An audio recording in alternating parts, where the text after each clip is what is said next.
Perfect. Well, obviously she's a little bit shorter than me, but I'm pretty close though. I'm looking probably right around for it. What I'm going to have you do is facing the crowd, slowly walk behind me to the other side of the platform. Let's see what happens here.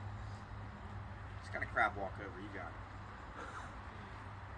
All right, give me an eyeball now, because you definitely shrunk down. I'm looking at your glasses now. She got a lot shorter. She saw it. Don't worry, we shrunk her down. Let's grow her back. This time we're going to do the same thing walking in front of me. We're going to see her pop back up to her normal height whenever you're ready. You'll see it about there maybe. Popping up and shrinking and growing. Well, thank you very much. Let's give her a round of applause. Over there, I can see that. How are you doing this? Oh, look at you. It's the energy of the vortex. We're going to get into it here in just a second, all right? Perfect. Let's keep making our way in. Awesome. All right. It's like the craft at the fair.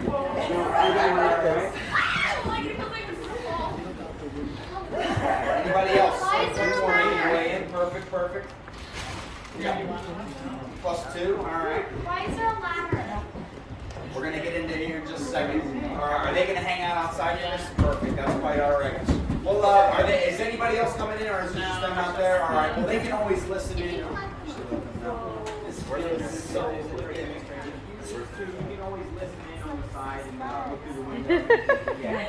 All right. So when you walked in, you may notice a couple things. One, I'm not standing up straight. Right now, I'm leaning back in this energy. If you look around, just about everybody is also. And you can actually get pretty far down. You can do all those cool Matrix moves or Michael Jackson moves, funny dance moves.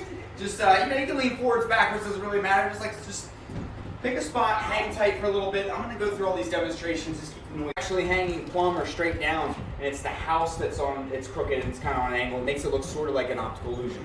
But if you were to play around this weight, you're going to find that it's a tangible way you can actually feel the energy here in the vortex. If you push or pull the weight with the flow of energy in this direction, you're going to find it's really, really easy. Notice how straight the chain stays. Doesn't want to bend or go. If you were to push or pull the weight against the flow of energy in this direction, you're going to find that it's a little bit more difficult, but also you'll see that chain starting to bend on you, especially when we get close to the wall here.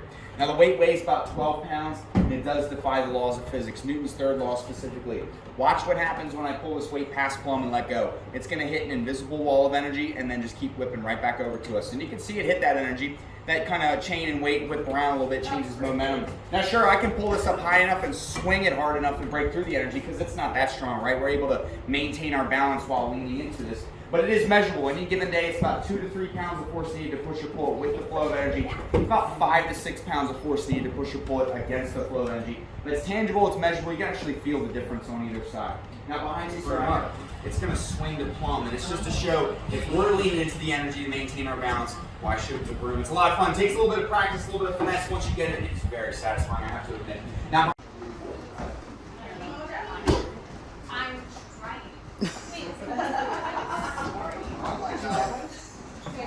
head up and then like, wait a minute, what's happening? I'm still leaning forward in this energy right now. I thought I was supposed to be standing up straight. What happened, right? Just lean back. You'll know when you're actually standing up straight because it wants to bring your toes up and throw you through that window. Be prepared for it. All right, black shirt, come on. Feel that energy push you to the back of the wall. He definitely feels it right now. Take your feet, put them right on those yellow footprints in front of you. Place your hands right on your knees. Now, without moving your feet or your hands, I want you to lean forward and try to stand up for him. Yeah, I had to move your hands there, just thinking about it, right? So he's not even going to give it a go. All right, well, if you find yourself stuck in this chair, what you can do is push off the back of the wall, back of the chair. You can scoot your butt all the way to the forward edge of the chair, or if you kick your leg around, that works too. But the house was there. She felt dizzy, nauseous, trouble standing up, kept getting knocked over downhill. And she didn't know what she had. She was probably scared out of her mind, started telling people and showing people. They started telling people and showing people. Next thing you know, she has a roadside attraction. She builds a house of mystery, sets up a couple demonstrations, and that's what it's been ever since, is a roadside attraction.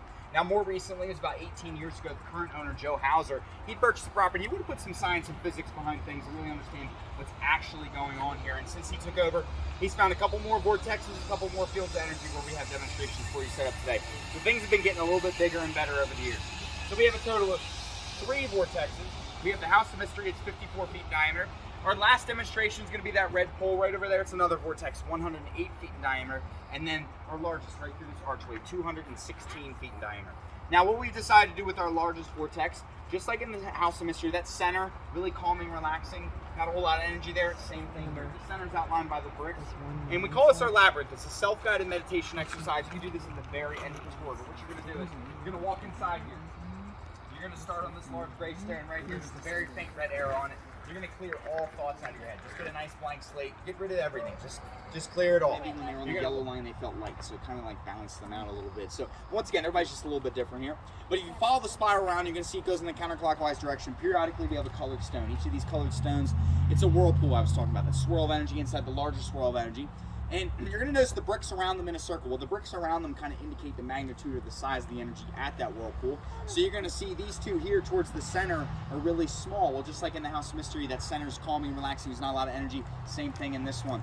Well, if you go around, they get a little bit bigger and bigger as you keep going around. And believe it or not, the hexagon where we shrunk and grew 6 people at a time is a whirlpool coming off of this vortex. It's in a straight line with that yellow stone. These 2 blue ones are in a straight line, and the 2 red ones are in a straight line. It's starting to look exactly like the Fibonacci spiral.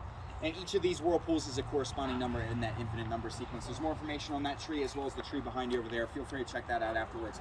So back in the 1930s, quantum physicists determined that our electrons and photons can be in 2 different properties. They can be in a particle function where they behave more like a solid, or they can be in a wave function and behave not solid. But they can change back and forth, just like water. What happens when you freeze water? You go from a liquid to a solid. You can thaw out the ice, go back to a liquid, right?